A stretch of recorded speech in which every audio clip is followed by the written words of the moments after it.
Greetings, everyone, and welcome to the 29th edition of Cinema Effect. I'm Zach, and I'm joined by Disney's number one hater, Jaden. G'day. And the freshly awakened Fitzy, aka Liam. Hey. You can't expose him like that.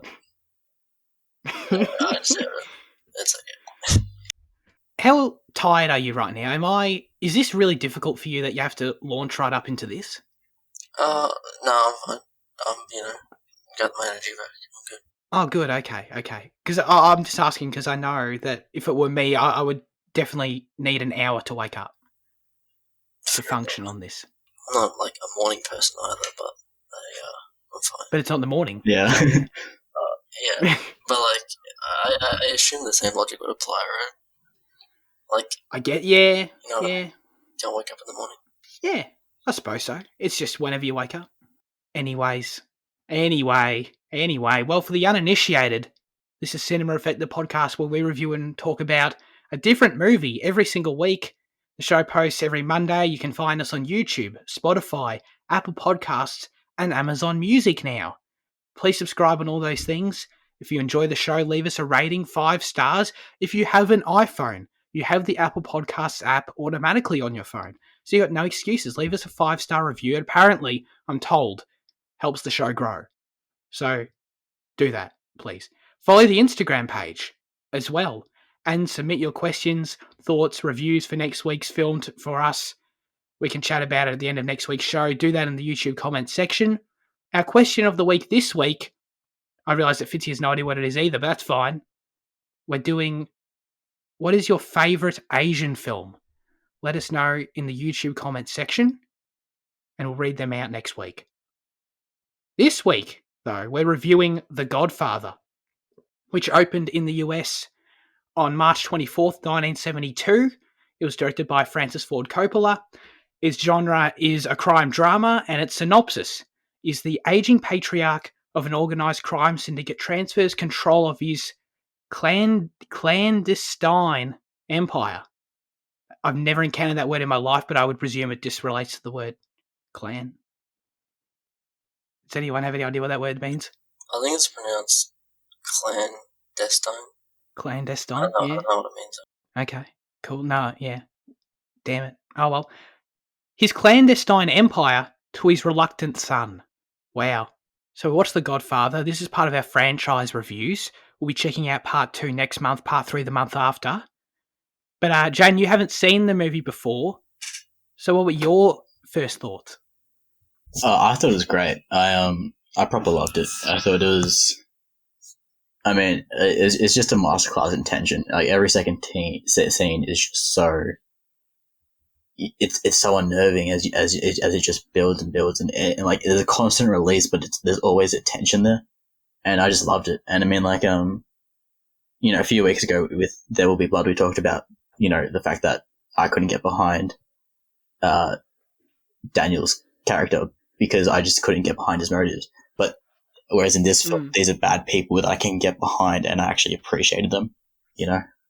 Right. Do you know why that is? What is the difference?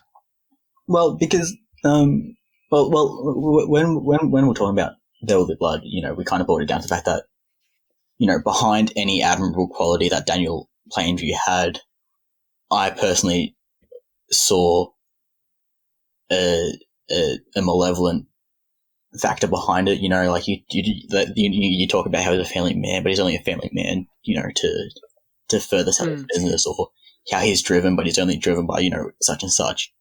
Whereas, like, when I look at the Corleone family, they actually look like they are actual family people, and they actually do care for each other, like that kind of thing. Definitely. No, that makes sense. You see that all the time, I think, throughout the movie, and just little things like the way they all sit around, have dinner, they value their family time, their family conversations, for sure. But let's not get ahead of ourselves. Fitzy, how do you feel about it? I believe for a third time you've seen it. No, yeah, it's great. I think like every element is just really pretty great. There's no weak. The film has no weakness really, except maybe pacing for some people. But yeah, right, it's great. Yeah, I think the movie's terrific. I'd seen it before, really liked it.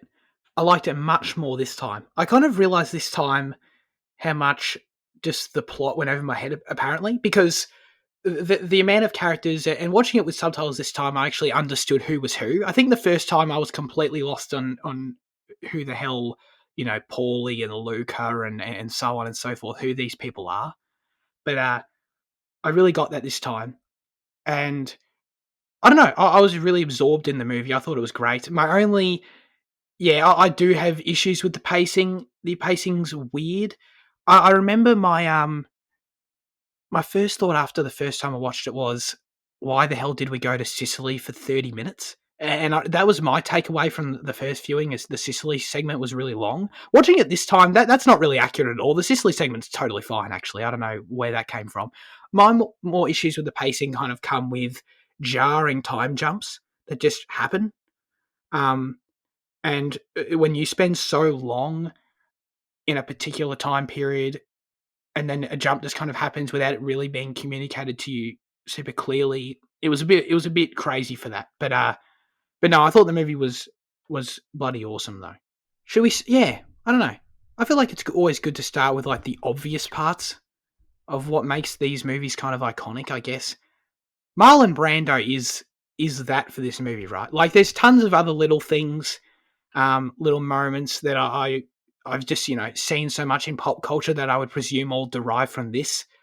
The sleeping with the fishes and obviously the whole, the way in which traders are constantly executed in the back of cars and shit like that. That seems, I would presume that comes from this movie. Do you guys think I'm wrong, or? I mean, it's quoted all the time, I guess, though. Yeah. That's a more direct way. But, I mean, it's obviously influential. Yeah, it just came to my head a few times with things I recognised from other things, and I thought, I presume, it's all influential from this. But regardless, Marlon Brando is this character, Vito. Now, is it Corleone's? Is it Leone or Leon at the end? Do you have the extra syllable? I think it is the extra syllable. It is the extra syllable. I swear to God, they pronounced it both ways in the movie. Yeah, I think the first time they say it is with the extra E, but then as it goes on, I think it kind of like shifts around. Cool, okay. Yeah, because I swear to God that was the case too. So, yeah, either. But his performance, everyone just knows that iconic image that you're looking at now, probably, I assume, as the thumbnail for this episode. I think everyone can envision that when it comes to this movie. And watching it play out, he's just, everything about it is iconic. And I really love it. I really love the character. I really like Brando's portrayal of the character. I don't know if this... I don't know if his performance is, like, stellar. You know what I mean? I don't know if this is... I think Al Pacino's much better than him in the movie, in terms of just pure acting ability. But I don't know. There's no doubt that that character is iconic in terms of the scenes he's in and what he says and all of that. Did you guys think Marlon Brando was good in the movie? Yes. I guess they're not like they're relatively few like really dramatic moments, I guess. So there's no like huge acting that happens, but it's all kind of more quiet, subtle kind of things, I guess. Yeah, that's true. Would you who's your favourite performance in the film, Fitzy? Is it Al Pacino? Because that's mine for sure. Yeah, he's definitely the best. Yeah. He's the best in this movie that I've ever seen him. And now, I don't know, I don't think I've watched a whole lot of real young Al Pacino, like this era Al Pacino. I've seen, modern Al Pacino. I've seen 90s Al Pacino.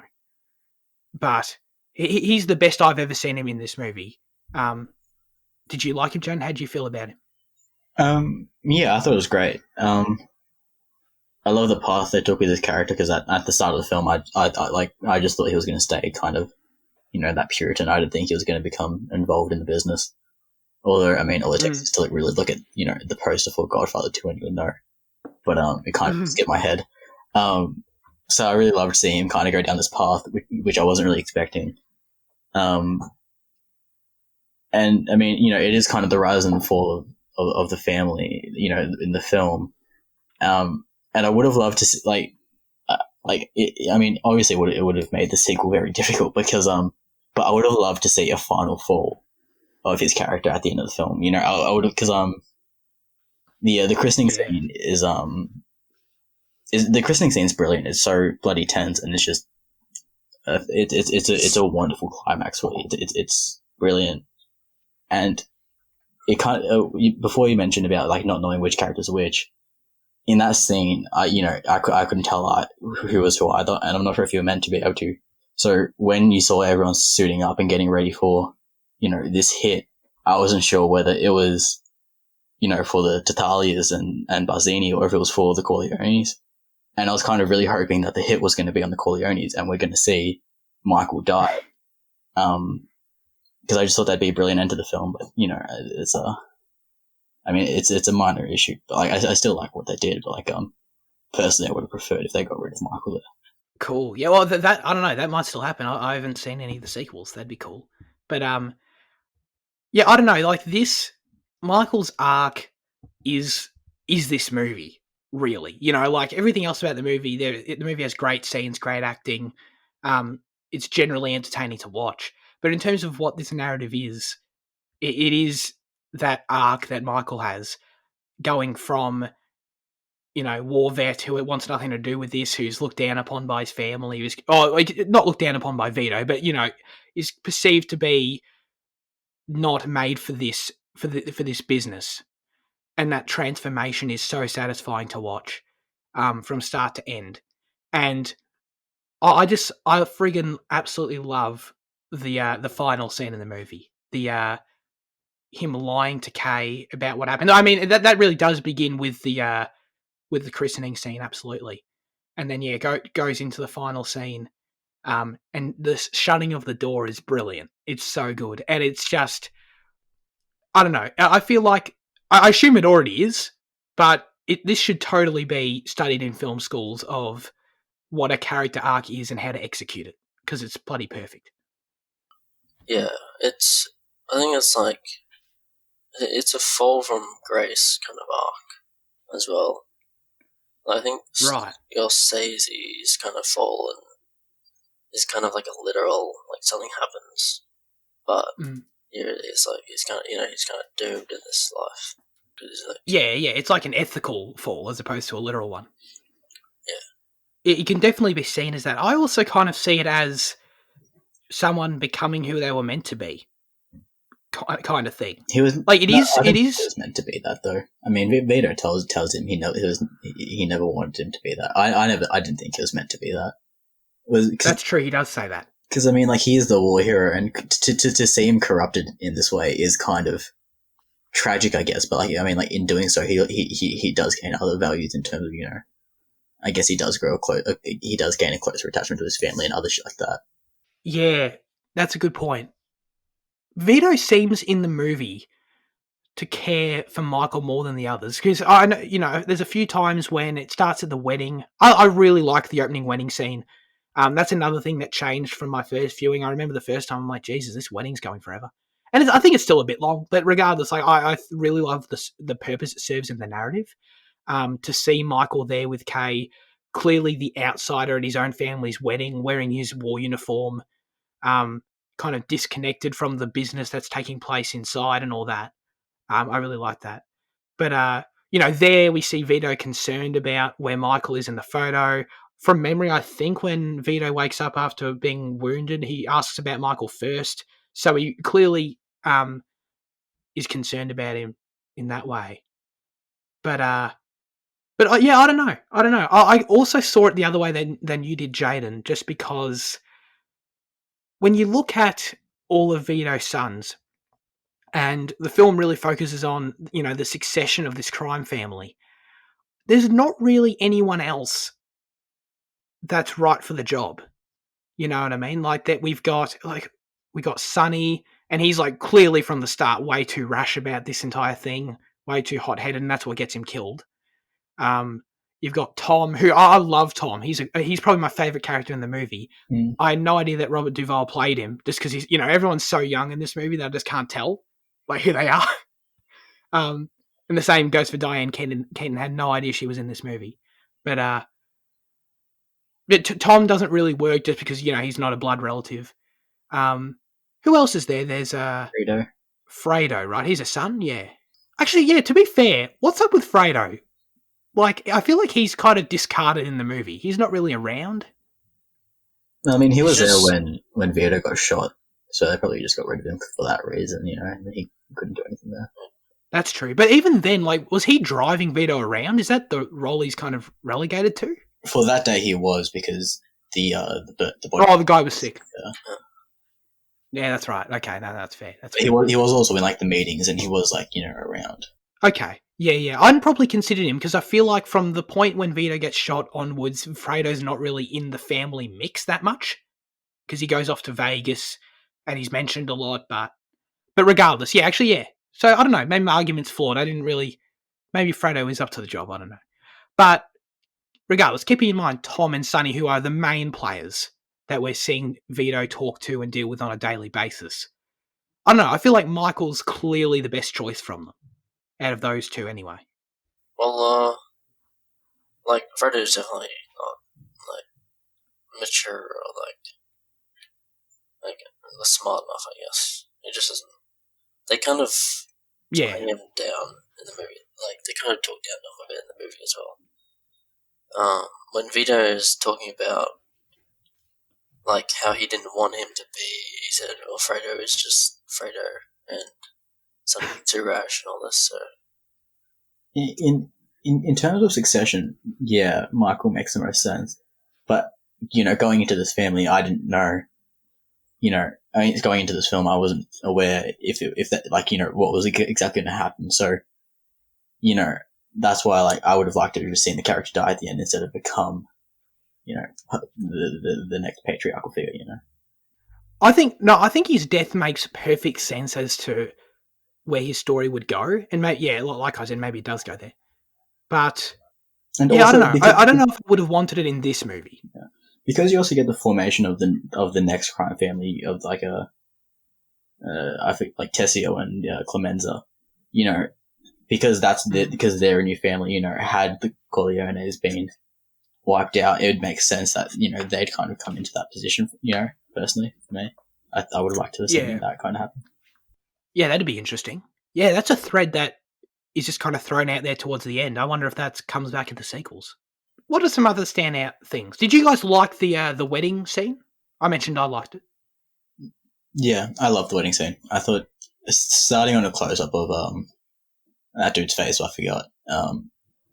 It's so intimate and immediately kind of is this just just enshrouded in darkness as the camera slowly pulls out.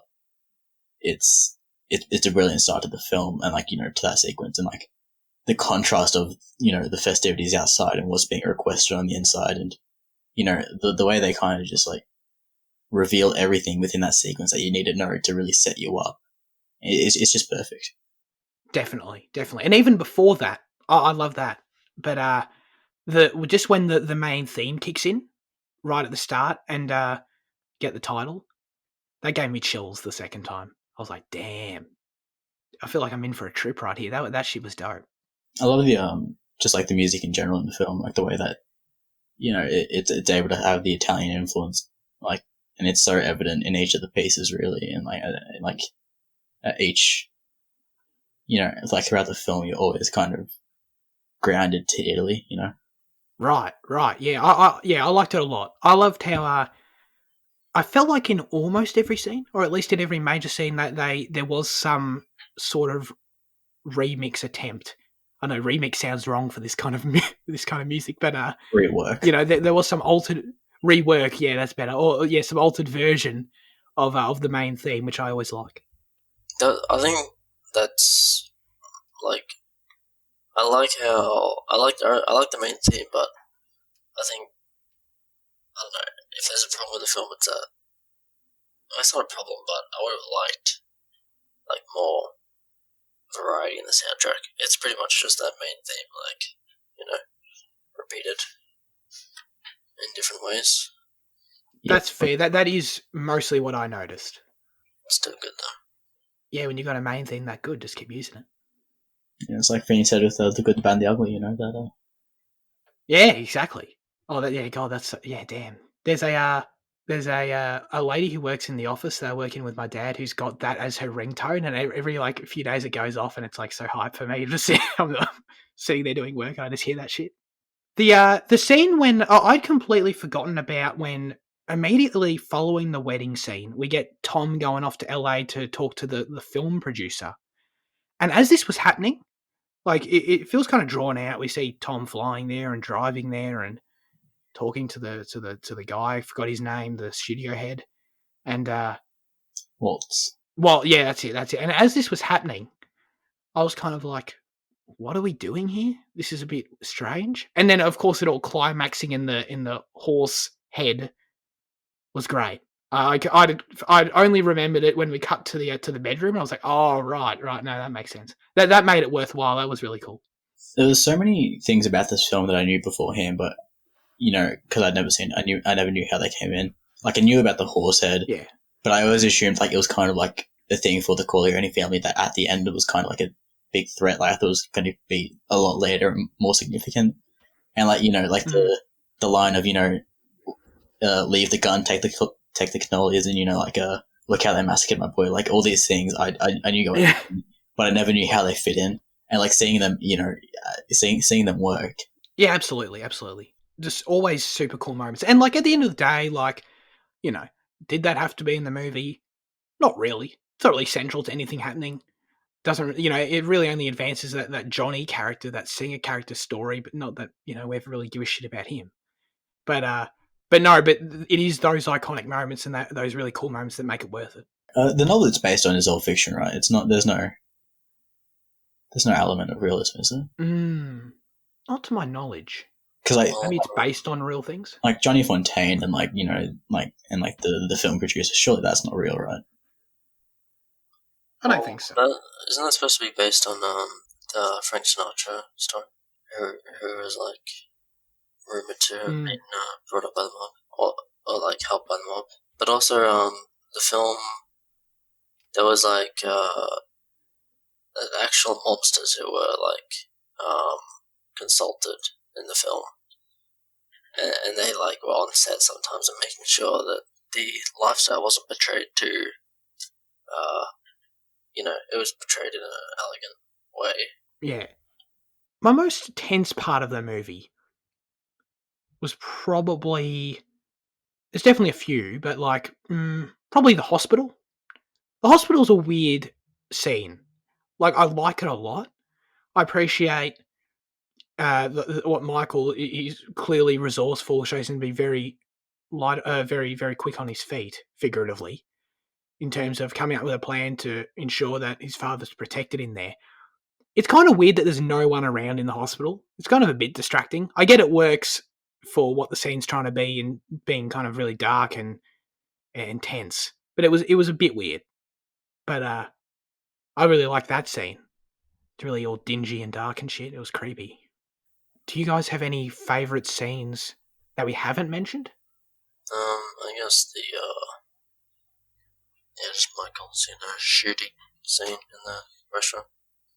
Oh, of course. Yeah, I love how when he's in the bathroom, you hear a train coming, and that just like adds to the tension, like the whistle of the train, and just builds until it drowns out the Italian that the other guy is speaking, and just that's all Michael can hear. You just see Al Pacino's face, reacting to this kind of stress. And speaking about that scene, like when I was watching it, I was really confused because like it's an extended sequence with like where they just speak in Italian, and there's no subtitles. So I actually searched. Oh right. Yeah. Did you search it up as well the first time you were watching it to see if you were missing anything? Or? Oh, I can't remember. But that, I know when that happens for things for sure. Yeah, because like I was confused. I just thought like the stand was broken, but it was like reading how it was like it was an intentional effort, and how it does work, and like for like the audience, we're meant to pay more attention to the actions to understand what's happening and shit like that. Like it was a bit weird at first and jarring though, but like yeah. because there are scenes prior to that where there are translations, and like that's one thing that I kind of didn't like about the film. Like it kind of felt like the translations just drop in and out, and it's I mean, it's a minor complaint, but it was a bit annoying. Yeah, it takes you out of it for a second. The thing that's so good about that scene where he shoots the two dudes in the restaurant is that, totally building off of what both of you guys are saying, is that the scene is really tense and really memorable, even though in terms of what actually happens, it all goes completely to plan. There is zero issues whatsoever. It's not a thing. There's not any, drama kind of built into the fact because, oh shit, the gun's not there, or something unforeseen circumstance arises in the moment for Michael to have to deal with. The tension only comes from those technical elements, from the dialogue not being present, not being aware of what's happening, the train, Michael taking an extra second to have to like lodge the gun out. All those things make the scene tense, but none of it feels artificial. Yeah, for sure. Come to think of it, nothing really. That's. Oh, I mean, I guess in Sicily, things don't go to plan, but yeah.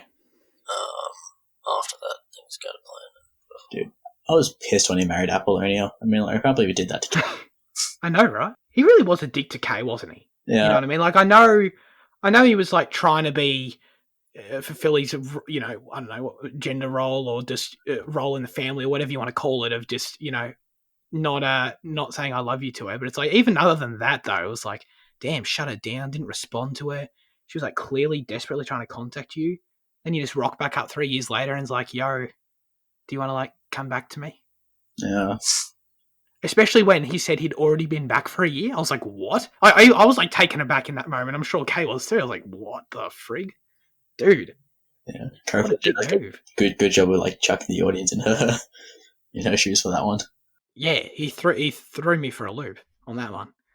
That was kind of the main example, I think. Oh, not the main example. I don't know. I've got some issues with the pacing, but I want to I'll throw out this trivia here because it kind of derives from this a little bit.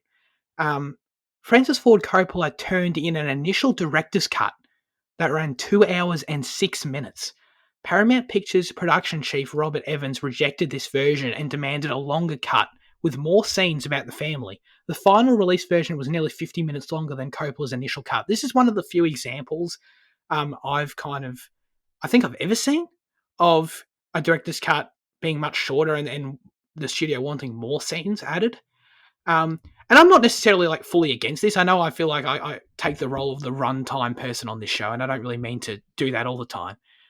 Because I'm sure like the studio head wanting more family scenes, there's probably a ton of scenes in the movie that we really like that wouldn't have been in it otherwise. So, I think that's really cool. But at the same time, I feel like some of that jarring pacing probably came about because of this, because we spend so much time kind of ingraining ourselves in Sicily, ingraining ourselves in the family in that first and second act, that when we get to the third act and there's the big time jump, it does feel jarring to me. I'm like, wow, this is kind of out of nowhere right now.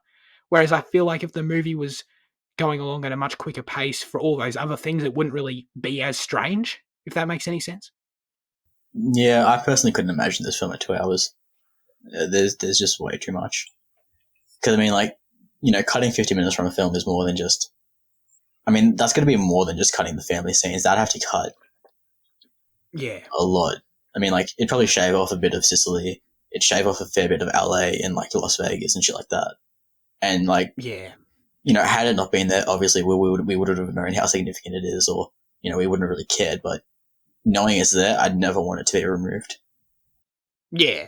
I definitely generally agree. To think that they could have very well have removed that, that horse scene, which probably would have been on the chopping block. That would have been a real shame. I think the horse scene is like probably the best display of what Tom can do.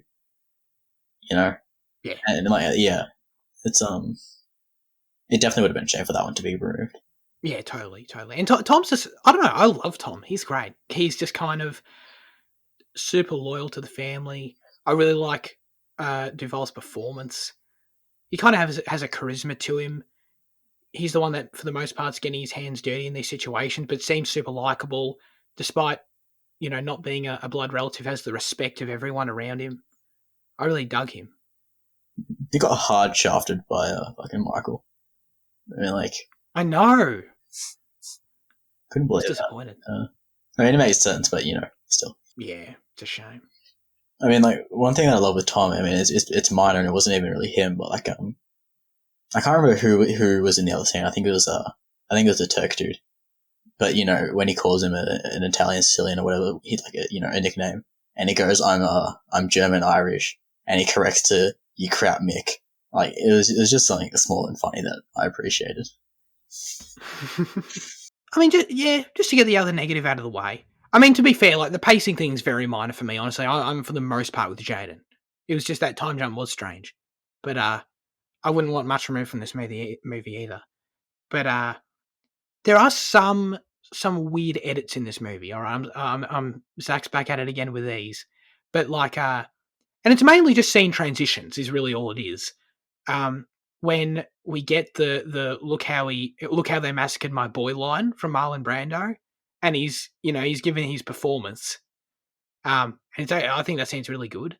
And then he gives the line, and 2 seconds later, we cut to Al Pacino and Apollina in a car just cracking up laughing. It was weird. It took me aback for a second. I was like, wow, you took me out of that heavy Marlon Brando scene, and I'm just here watching them crack up. That was a bit weird.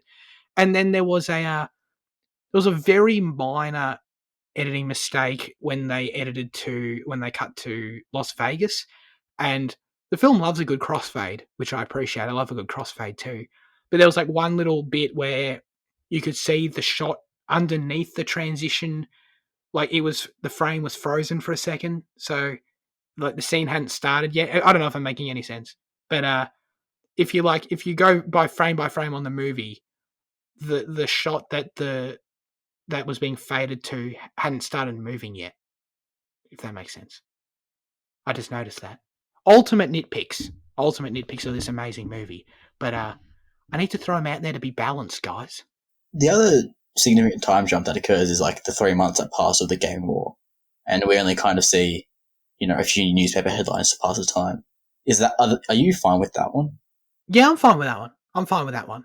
That felt the entire we get that entire little sequence of the newspapers flashing and all that to convey that the transition is happening right now, and it's not even that much of a time jump. 3 months. Yeah, that was totally fine. Do you know George Lucas edited that? Why? Oh, interesting. Oh, because him and Coppola are best buddies since whenever, since the early days. Oh yeah, they went to film school together and everything. Probably should have mentioned this earlier when we were talking about Marlon Brando, but Marlon Brando did not memorize most of his lines and read from cue cards during most of the film. Wow, he's a good cue card reader then, because I didn't notice at all. I mean, his gaze does seem kind of low, but I just kind of took that as part of the character, Yeah. Yeah. I mean, that's true. It's very heavy lidded and kind of, yeah. But I just thought that was part of him, Yeah. No, I totally bought it. Didn't he improvise a few things the slap and shit like that too? When he hit. Yeah, that's right. I did read that. Tony Fontaine and stuff like that. We also got Lenny Montana, who plays Luca Brasi in the movie. He's the big dude who was reading out his lines. Who was nervous about speaking to Vito. He was so nervous about working with Marlon Brando that in the first take of their scene together, he flubbed some lines. Francis Ford Coppola liked the genuine nervousness and added the scene of him practicing the speech to make it make sense contextually, which I thought was really funny. That didn't make sense to me though, because from that it kind of seems that Luke is kind of an outcast or an outsider to the family, not necessarily outsider, but he's not as involved. But then we learned that he was there when Brando went to the studio head to release Fontaine, then Brando again uses him to go to Sal or whatever.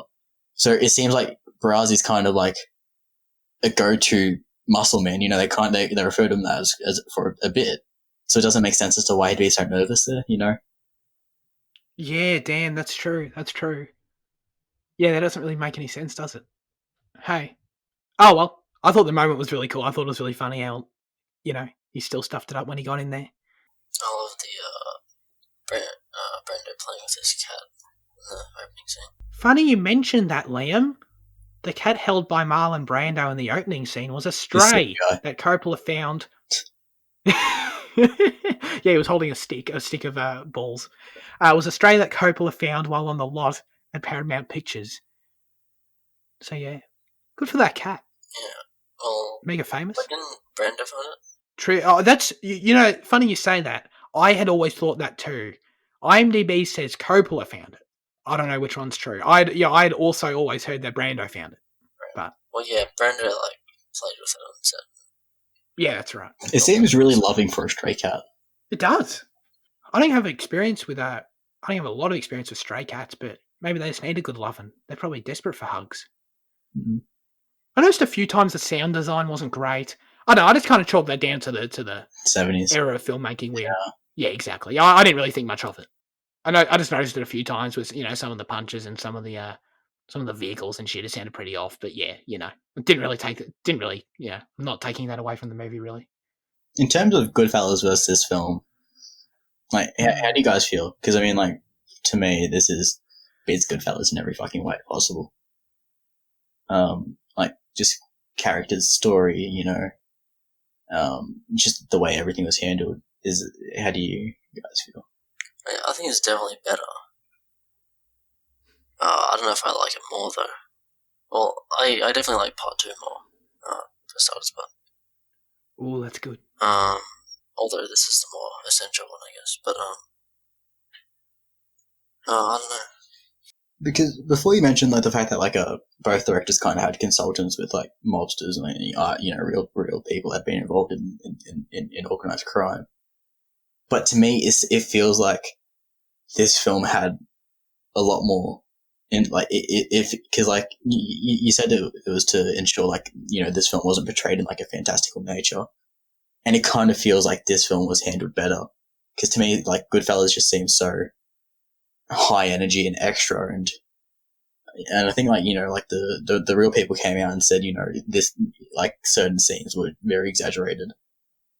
So like right. It's like that's the thing to me as well. Like in terms of realism and how they kept this film grounded, I think that it just dominates Goodfellas in terms of that as well. Yeah, I know. I like this movie better. I do. I totally understand why. I feel like Goodfellas just works more as a not so much for films that we like and we discuss by doing a podcast like this, but just in terms of mainstream films. I totally get why Goodfellas would be beloved the way it is, why people like it more, or why people would like it more. Just that hyper stylized feel that you're talking about. It just feels more like a super awesome piece of entertainment. Step into the whole the crime life, the mobster lifestyle for 2 hours, cool characters, witty dialogue, all those kind of things. I can see why people find that really appealing. So yeah, I don't think it like destroys Goodfellas by any stretch of the imagination. I really like Goodfellas, but I know I do prefer this movie. I mean, yeah, the different as well. Like Goodfellas is energetic and has a soundtrack. This is like actually has a that's true. Very piece of score. And of course, Goodfellas has an entire humorous undertone that just isn't even present here. Oh, it's there in certain scenes. I mean, like when they're kind of giving Michael shit for not telling Kay that I love you and shit like that. Oh yeah. No, yeah. Sorry, I don't want to be. Yeah. No, I'm not. This movie is definitely funny at points. I understand what you mean. It's. I mean, like that's just stylistic differences between the directors, though. So yeah. Yeah, 100%. We didn't really talk about the Vegas scene. Is there anything to mention there? I don't know. I thought it wasn't an integral scene really, but it was kind of the first time we see Michael, handle business for the family and do so. See how he does so and his style of his sternness, and he doesn't muck about even with his own brother. So I liked it for that reason. Yeah. Well, it kind of exemplifies why Fredo couldn't have been, the new Don, because I mean, like, yeah, because he is a bit of a sniveling little shit that kind of just bends to the wills of other people. That's true. And even when he told the band and the dancers to leave and all that, I don't know, that told me something about his character, which I liked. I really love the sister plotline in this film. Oh, of course, Right. yeah. They continue it as in the Godfather Part 2 as well. But just like, Ooh. you know, the wedding at the start between Connie and what's his name? Carlo. Oh, jeez. Carlos, yeah, Carlo.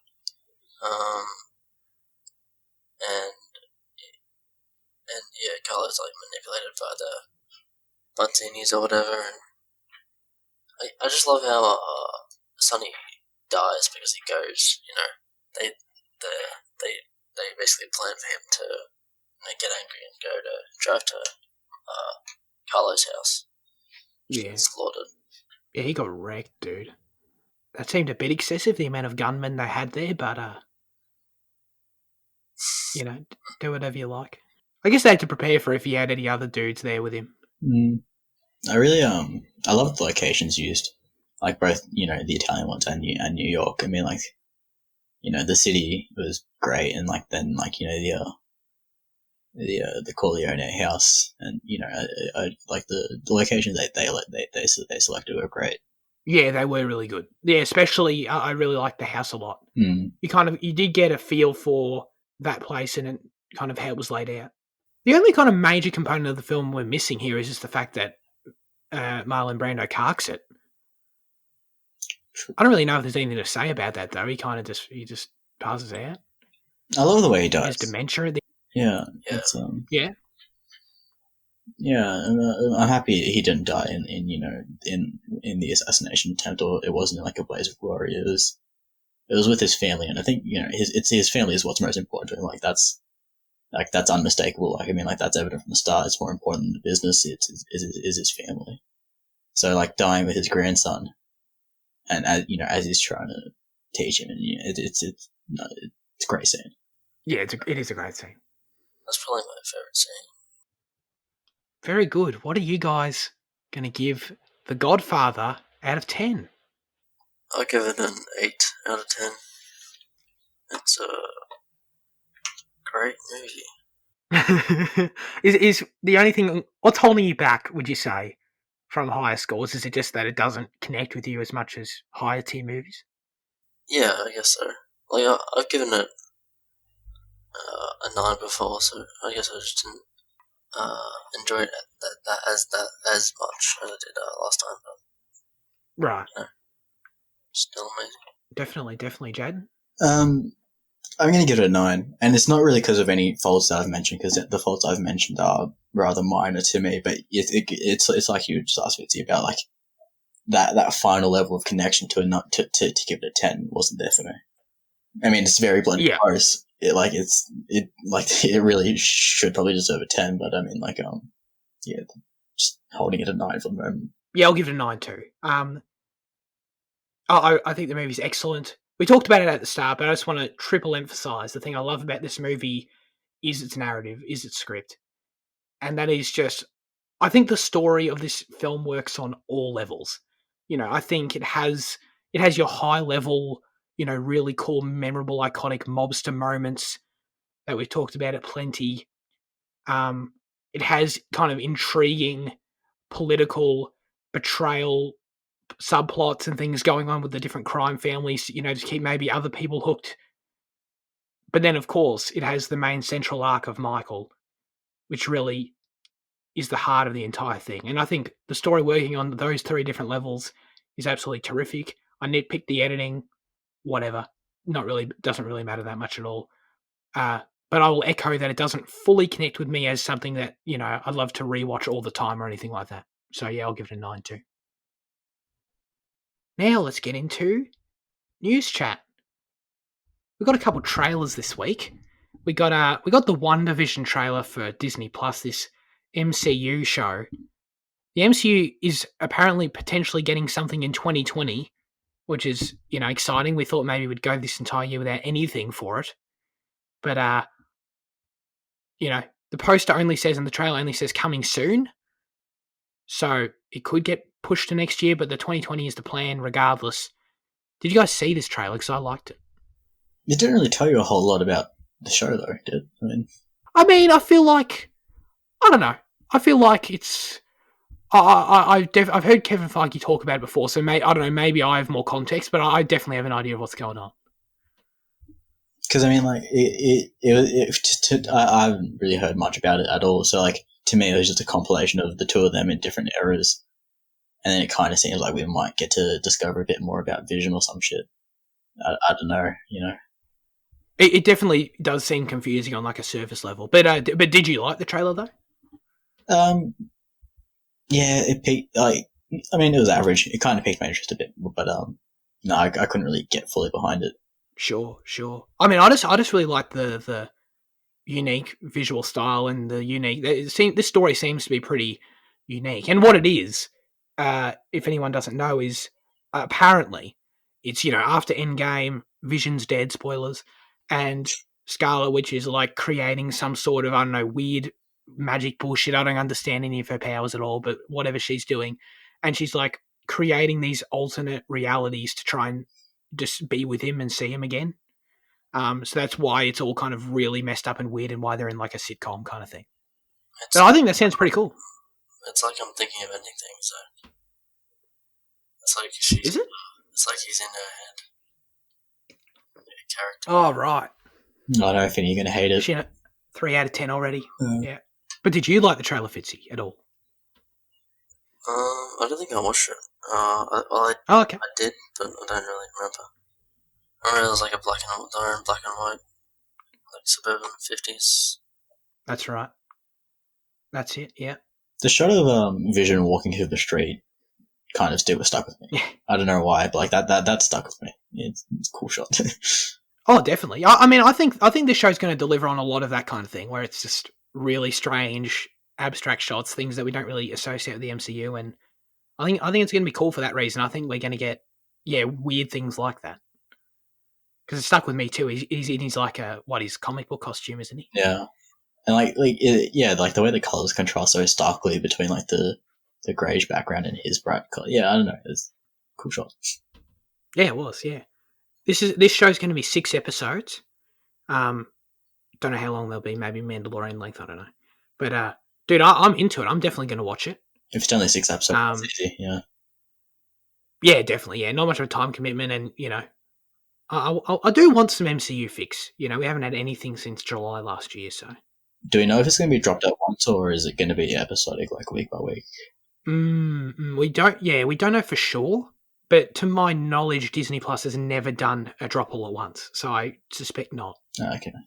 And finally, we've got the Sound of Metal trailer. This is a film starring Riz Ahmed and Olivia Cook. Jane, you watched this trailer. Yeah. Spill the beans. It's Whiplash, but Miles Teller's death. I'm sold. No, that undersells the film completely. From the look of the trailer, it doesn't really seem like it's going to take too much of a focus on the musical side and more just on a personal. It's just going to be more of a character film, and as it tracks Riz Ahmed through his journey of going deaf. Because I mean, as a musician, that's going to be like one of the hardest things to put up with. Like that's that's your life and that's what you love.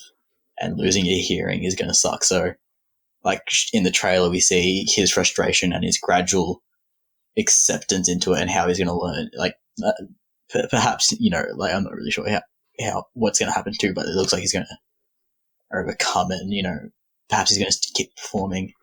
Watch to find out. But it looks great.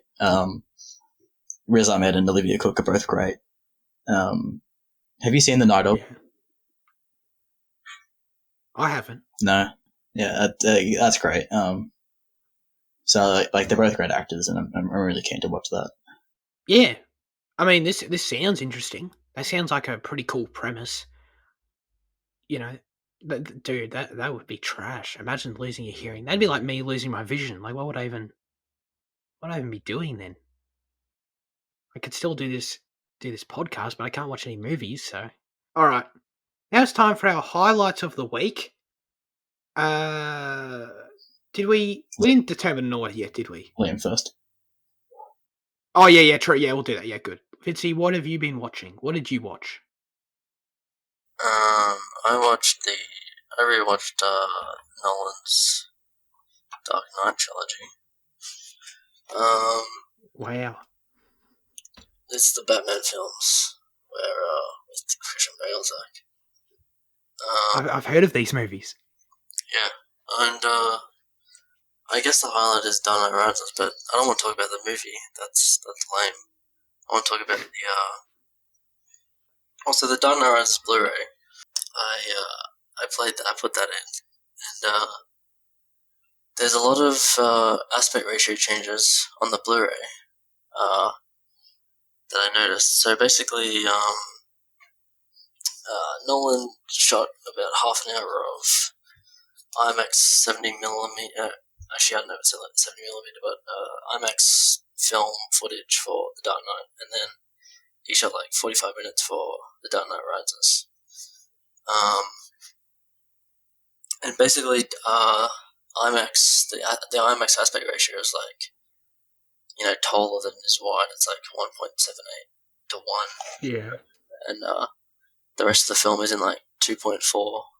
It's like widescreen cinemascope kind of thing, black bars at the top and the bottom.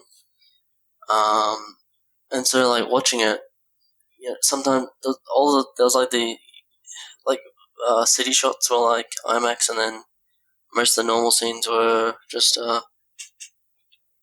cinemascope, but sometimes it was jarring because you had like the scene where Bane reads out the Jim Gordon's letter, and Jim Gordon's scenes where he's like looking at the TV are shot Oh, right, yeah, I remember. cinemascope, and Bane is shot in IMAX. But like the IMAX image is just like so, like it's just so vibrant and cool that like I think I would rather like just keep that in and deal with the aspect ratio changes than have it changed. Because I compared like the Netflix image to the IMAX Blu-ray image, and it's just so great. Like there's no comparison really. So Oh, really? yeah, but like for film and Netflix, they obviously put the black bars in the IMAX. You can't enlarge the CinemaScope because it just makes it look stretched. You can only put the black bars in, and I think they also would have edited the colors a bit because it definitely looks different. It looks less. The colors just look less vibrant, just on like the Netflix version. But yeah, basically, came to the conclusion that even though the aspect ratio changes were weird, I really appreciate the IMAX images that the Blu-ray has, and there's actually like a very very limited amount of films that actually still have like aspect ratio changes with IMAX, and like half of them are Chris Nolan's films. Yeah. Yeah, because I checked the Interstellar Blu-ray as well today, and yeah, same thing basically. I'm pretty sure for each of his films he's used slightly more IMAX footage than the last, is that right? Yeah. For Interstellar he used a lot.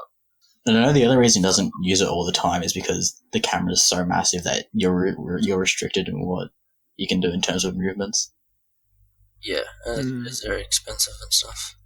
Because I think with the Dark Knight, I'm pretty sure they even broke one of the IMAX cameras they had. I think they had two, and I'm pretty sure they broke one, right?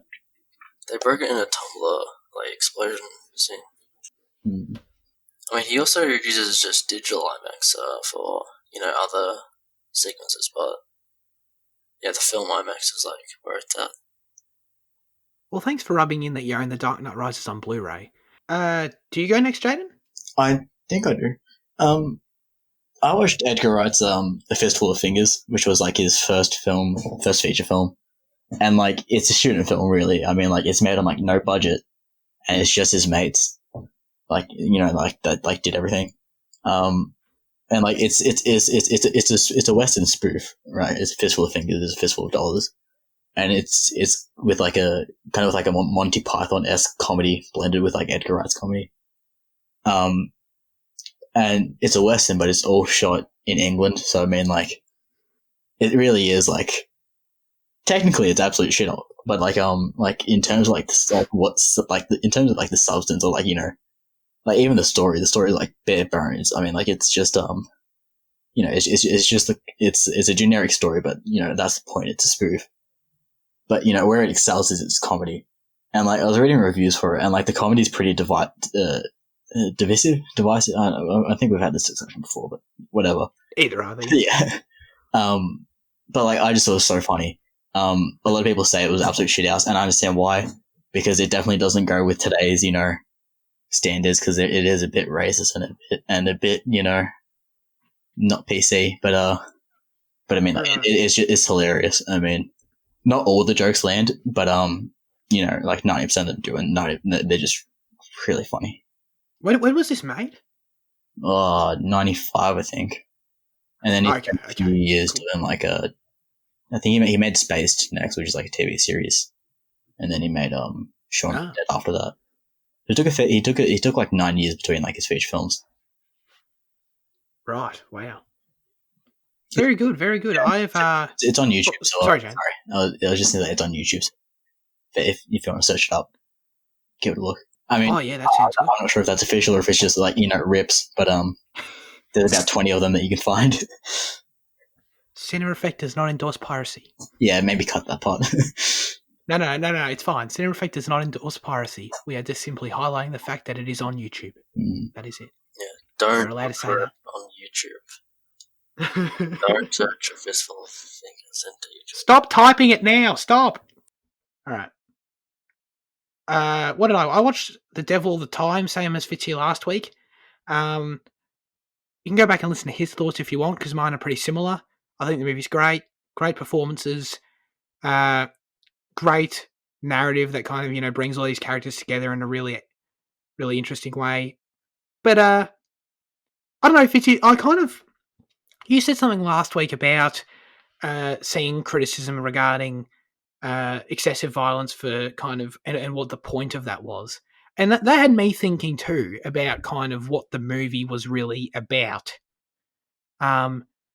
I want to get your take on this, because I was kind of thinking about it, and I just thought it's kind of a general thing, I suppose, but I just kind of took away from it. It's in the title as just an expression, if you will, of evil itself, the embodiment of evil, our evil choices, our evil actions, kind of in life. I know this sounds very, very broad, but and just that idea and how we deal with it through the lens of these very particular characters in this Southern American setting. Is that kind of how you feel, or is there something I'm missing here?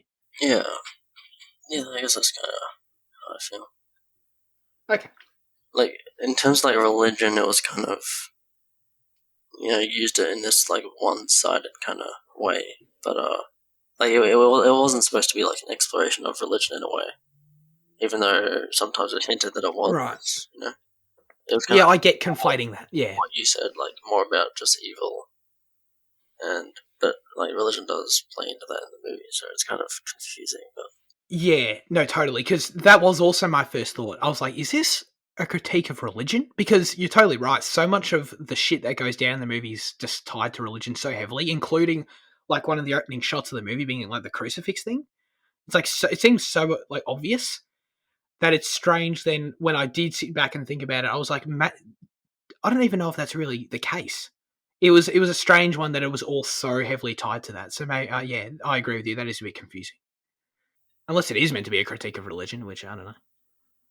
I mean, it is in some ways, like in the ways that people, believe things and do things for, for their beliefs and stuff. But sure. As always, now we hand the show over to you people listening right now, with our question of the show. Last week we asked you, who is your favourite actor? Fitzy, I hope you have your answer prepared already. Oh, my first. No, I just wanted to warn you, because I know you just spoke up in case, like, you have to think about it or something. I don't know. Unless it's really obvious for you. Oh, no, actually, it probably is pretty obvious for you, yeah. Henry said, I'd probably say my favourite actor is Willem Dafoe, who I believe is an actor who uplifts every project he is a part of. His performance in The Lighthouse is one of the best I've seen, and although he starred in a few stinkers, the live-action Death Note film comes to mind. Is he in that? Wow, I didn't even know that. Wow. Oh yeah, he's the devil thing. Oh yeah, forgot the name. But Is that the CG thing in that movie? yeah. Oh, weird. Okay, cool. He is consistently one of the best aspects of these movies. Very good. Good answer. Luke says, Stephen Amell is probably the actor who I've seen the most of. I followed the entire Arrowverse throughout high school, and Arrow fittingly came to an end last year around exam time, which was nice. He also has done a lot of charity work and is a nice guy off screen. He's also a pro wrestler, so I appreciate him for that. There are a few other actors who I enjoy off screen due to their interactions with the public and so on. But Amell has to be my favourite. Very good. I haven't seen enough of Stephen Amell. He was in that TMNT movie, right? What do you call it? Michael Bay one? He played Casey Jones in it. I think that's the name. That's right. Yeah, he did. Yeah. Yeah. The dude with the hockey mask, yeah. Mm. But what are our answers? I was telling Jane, I was tossing up between Tom Cruise, Josh Brolin, and Oscar Isaac kind of came to mind for me immediately. Oscar Isaac is so good, dude. I love him in that sequel Star Wars trilogy. He elevates those movies for me so high. But Josh Brolin's it's hard. Josh Brolin's great in every movie. Tom Cruise is the one where it's like, I don't know, if Tom Cruise is in a movie, I pay attention to that movie. I'm like, that's a Tom Cruise movie right there. And I feel like for that, just that subconscious reaction, he's probably my winner. But I mean, he's awesome. But yeah, I'll throw out those three, I think. If you count that as cheating, I'll say Tom Cruise is number one. But I thought you would have said like Harrison Ford on the original Star Wars, but cast I can't yeah. Yeah, nah, I mean, I would have said Harrison Ford if Blade Runner didn't exist. Wait. What about Call of the Wild? Wait, is that the new film that he's in? The one where he talks to a dog? Yeah. He's with the CG dog. Yeah. Pretty basic film bro answer, I guess. But I guess Jake Gyllenhaal would be up there. Donnie Darko, Nightcrawler is great in all those. He's just great, He's just great. Totally. Can't go wrong with Jake Gyllenhaal. Also, just now I'm thinking of James Gandolfini, just because of The Sopranos. Yeah. Oh, dude. Oh, shit. Oh. You didn't think of TV? Damn it. Mate, nah, sorry, guys. My answer's Bryan Cranston, and it's really obvious now. I can't believe I didn't think of that. But it's not even... I didn't even consider him because... of course, Breaking Bad, obviously, duh.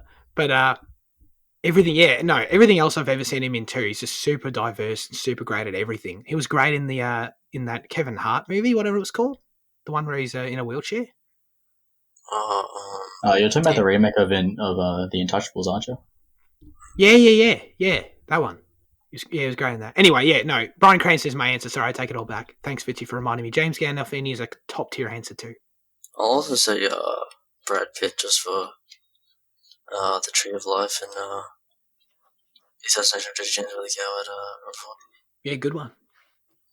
I was kind of tossing up, Jake Gyllenhaal was also someone I was thinking of. I think he's great in everything he does.